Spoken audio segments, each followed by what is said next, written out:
Far away in the north, there lived a young bird named Spoony.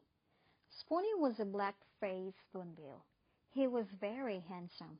He had feathers as white as snow, long black legs, and a face that looked like he was wearing a black mask. But the most special thing was his beak. It looked just like a giant spoon.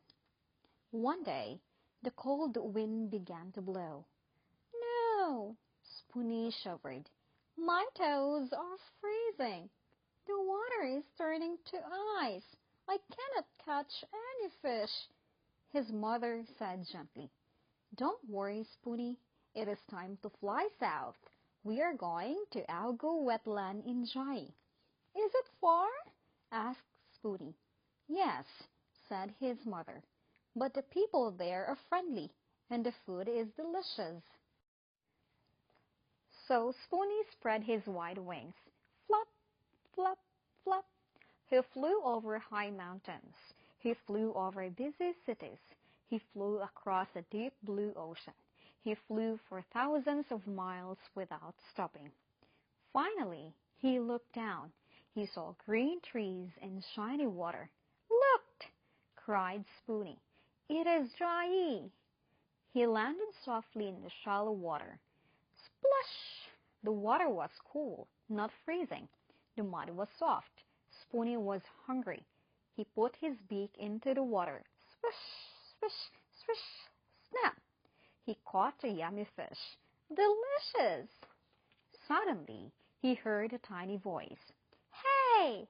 Watch your step, big guy!" Spoony looked down. He saw a small creature waving at him from the mud. It had one giant claw and one tiny claw. "Hello," said Spoony politely. "Who are you?" "I am Fiddler," said the crab. "I am a fiddler crab. I live here in the wetland." "Why is your beak so long?" Spoony laughed. "It is my spoon. It helps me catch fish in the water." "And why is your claw so big?" Fiddler waved his big claw happily. "It is my fiddle. It helps me wave to my friends and protect my home." Spoony and Fiddler became best friends. Every day, Spoony told stories about the snow in the north, and Fiddler told stories about the beautiful sunset at Dongshi Fisherman's Wharf. Winter passed quickly. The sun grew hot. It was time for Spoony to go back north. "Goodbye, Fiddler," said Spoony. "I will come back next year." "Goodbye, Spoony," waved the crab. "I'll wait for you." Spoony flew up into the sky. He knew that Elgo Wetland was not just a place to eat. It was his second home.